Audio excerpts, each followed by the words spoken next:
بسم اللہ الرحمن الرحیم یا ایہا الذین آمنوا اتقوا اللہ ولتنظر نفس ما قدمت لغد واتقوا اللہ ان اللہ خبیر بما تعملون۔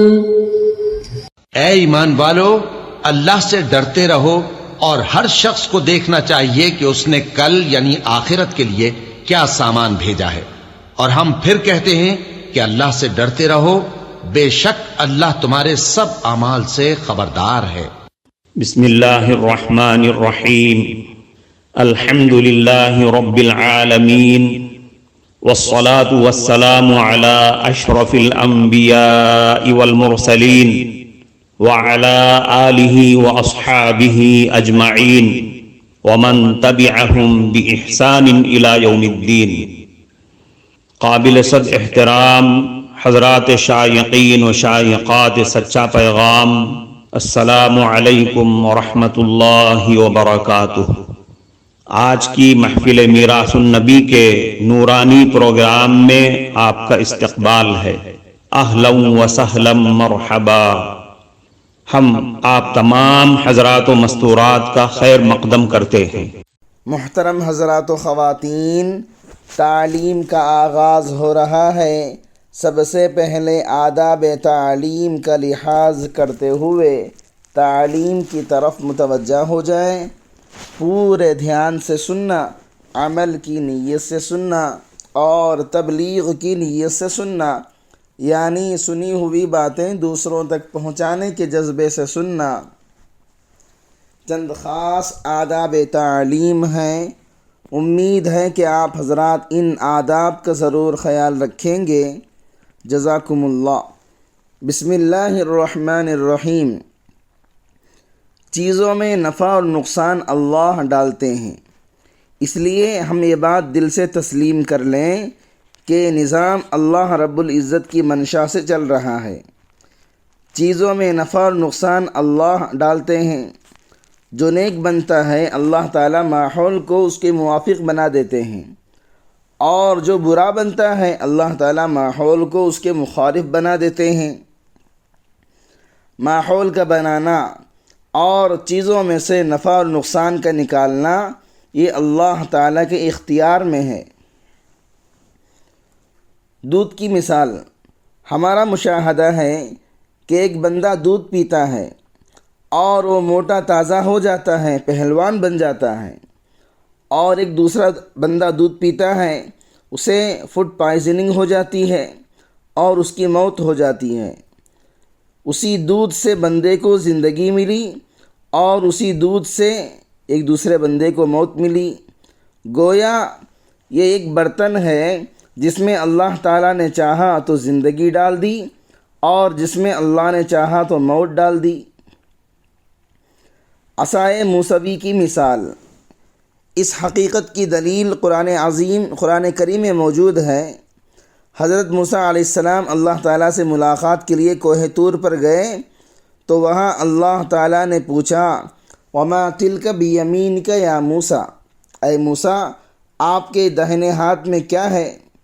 حضرت موسیٰ علیہ السلام نے عرض کیا، ہی عصائی، یہ میرا عصا ہے، یعنی لاٹھی ہے۔ پھر اس کے فائدے بتلائے، اتوکأ علیہا واہش بہا علی غنمی ولی فیہا مآرب اخری، یعنی حضرت موسیٰ علیہ السلام یہ کہنا چاہتے تھے کہ یہ بڑے فائدے کی چیز ہے، یعنی اس پر میں سہارا لیتا ہوں اور میں اس کے ذریعے اپنے بکریوں پر پتے جھڑاتا ہوں، اور اس میں بہت سارے دوسرے بھی فوائد ہیں۔ پھر اللہ تعالیٰ نے ارشاد فرمایا، القھا یا موسیٰ، اے موسیٰ اسے نیچے ڈال دو۔ بس حضرت موسیٰ علیہ السلام نے اس کو نیچے ڈال دیا تو فَإِذَا هِيَ حَيَّةٌ تَسْعَىٰ، اچانک دوڑنے والا اژدہا بن گیا۔ پھر کیا ہوا؟ فَأَوْجَسَ فِي نَفْسِهِ خِيفَةً مُوسَىٰ، حضرت موسیٰ علیہ السلام اپنے جی میں ڈر گئے، گھبرا گئے۔ جب گھبرا گئے تو اللہ تعالیٰ نے فرمایا خذھا ولا تخف سنعیدھا سیرتھا الاولی، اسے پکڑ لو، ڈرو نہیں، ہم اسے دوبارہ وہی شکل عطا کر دیں گے۔ چنانچہ ہاتھ لگانے سے پھر وہ لاٹھی بن گئی۔ اب یہاں معاذ اللہ کوئی کرتب دکھانا مقصد نہیں تھا، بلکہ ایک سبق دینا مقصد تھا۔ اس سبق کا مقصد یہ تھا کہ اے میرے پیارے نبی، آپ جس چیز کے بارے میں فرما رہے ہیں کہ بڑے فائدے کی چیز ہے، ہمارے حکم پر آپ نے اس کو زمین پر ڈالا تو دیکھو وہ کتنے نقصان والی چیز بن گئی، اور جس چیز کو آپ نقصان والا سمجھ کر ڈر رہے تھے، ہمارے حکم سے آپ نے اس کو ہاتھ لگایا تو پھر وہ فائدے والی بن گئی۔ تو سبق یہ سکھانا تھا کہ چیزوں میں نفع یا نقصان ان کا ذاتی نہیں ہوتا۔ ہم چاہتے ہیں تو چیزوں میں نفع ڈال دیتے ہیں، اور ہم چاہتے ہیں تو چیزوں میں نقصان ڈال دیتے ہیں۔ ہم عزت کے نقشوں سے ذلت نکال دیتے ہیں، اور ذلت کے نقشوں سے عزت نکال دیتے ہیں۔ اس کو ایمان کہتے ہیں۔ حضرت موسیٰ علیہ السلام کی بیماری کی مثال۔ ایک دفعہ سیدنا موسیٰ علیہ السلام بیمار ہوئے تو اللہ تعالیٰ نے فرمایا جائیے فلاں درخت کے پتے کھا لیجئے۔ آپ نے وہ پتے کھا لیے اور شفا ہو گئی۔ کافی عرصے کے بعد پھر وہی تکلیف محسوس ہوئی۔ اب خود جا کر وہی پتے استعمال کر لیے تو فائدہ نہ ہوا، تو عرض کیا اے اللہ، اب میں نے پتے تو کھا لیے ہیں لیکن فائدہ نہیں ہوا۔ فرمایا اے میرے پیارے کلیم، ان پتوں میں اپنی شفا نہیں تھی، ہم نے اس وقت ان پتوں میں شفا رکھ دی تھی۔ اور واقعی ایسا ہی ہوتا ہے کہ اللہ تعالیٰ شفا رکھ دیتے ہیں۔ تو ایمان کہلاتا ہے کہ انسان چیزوں پر یقین رکھنے کے بجائے پروردگار پر یقین رکھے، وہ چاہے تو نفع رکھ دے اور وہ چاہے تو نقصان رکھ دے۔ سانپ سے زندگی کی مثال۔ ایک آدمی نے کمرہ کھولا، اندر سانپ کھڑا تھا، جیسے وہ کاٹنے کے لیے تیار تھا۔ اس نے ڈر کے مارے دروازہ بند کر دیا اور پیچھے ہٹ گیا۔ 1 منٹ کے بعد اس کمرے کی چھت نیچے گر گئی۔ اللہ نے اس کی زندگی کے بچنے کا ذریعہ سانپ کو بنا دیا۔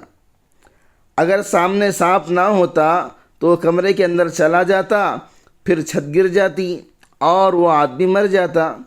اللہ نے سانپ کو ذریعہ بنا دیا۔ سانپ سے موت کی مثال۔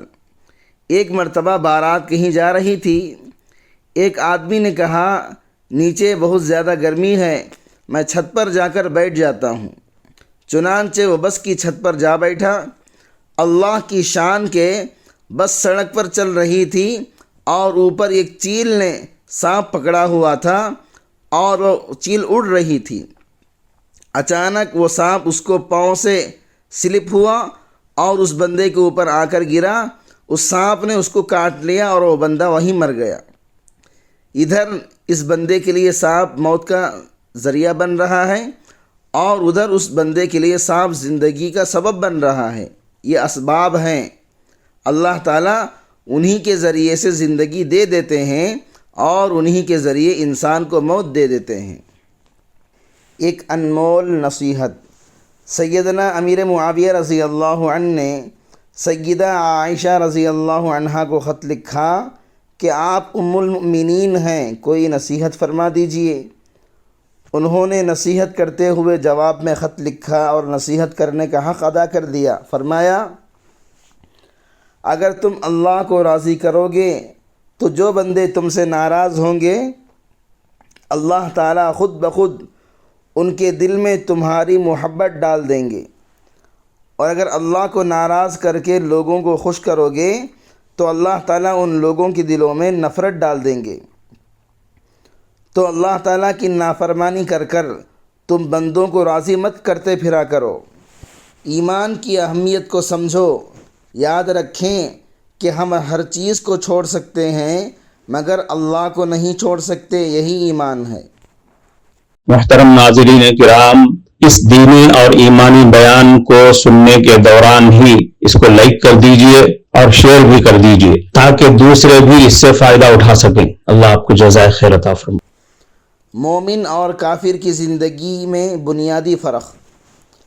مومن اور کافر کی زندگی میں بنیادی طور پر یہی فرق ہوتا ہے کہ مومن کی زندگی ایمان کی زندگی ہوتی ہے اور کافر کی زندگی مشاہدے کی زندگی ہوتی ہے۔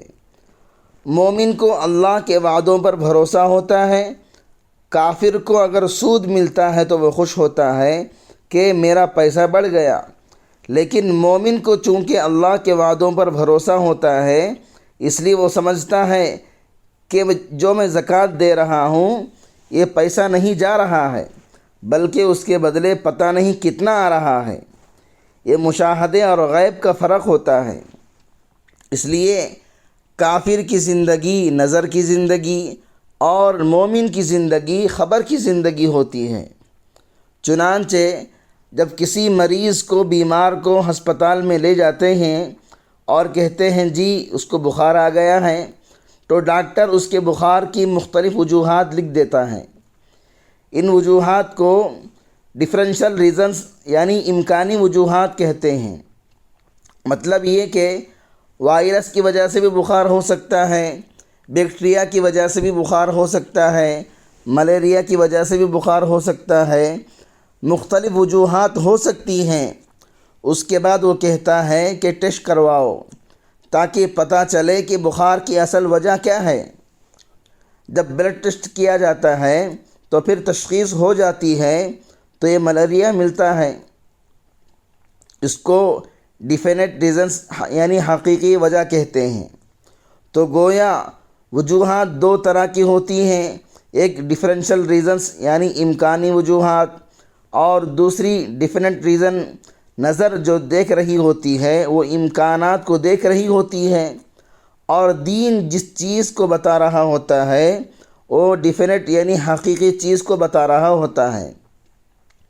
اس لیے مشاہدے کی زندگی گزارنے والے موت کے وقت افسوس کر رہے ہوتے ہیں، اور ایمان کی زندگی گزارنے والے موت کے وقت کہتے ہیں فزت ورب الکعبہ، رب کعبہ کی قسم میں کامیاب ہو گیا۔ معزز شائقین و شائقات سچا پیغام، آپ کو اندازہ لگ گیا ہوگا کہ یہ مضمون کتنا اہم ہے اور کس قدر فائدہ مند ہے۔ کم سے کم درجے میں سوشل میڈیا کے ذریعے سے بھی ہم اس کو زیادہ سے زیادہ شیئر کریں گے تو دعوت کے فریضے کی کوششوں میں ہم بھی اپنا کچھ حصہ ڈالنے والے بن سکتے ہیں۔ لہٰذا زیادہ سے زیادہ اس کو عام کریں تاکہ پوری دنیا کے ہندوؤں کی غلط فہمی دور ہو جائے اور انہیں یہ زمینی حقیقت معلوم ہو جائے، اور وہ اپنے اصل مذہبی لیڈر پیغمبر آخر الزماں حضرت محمد الرسول اللہ صلی اللہ علیہ وسلم کو ماننے پر مجبور ہو جائیں، اور کلمہ پڑھ کر آپ کے ساتھ ساتھ وہ بھی جنت میں جانے والے بن جائیں۔ کفارہ مجلس کی دعا پڑھ لیجئے۔ سبحانک اللہم و بحمدک، اشہد ان لا الہ الا انت، استغفرک و اتوب الیک۔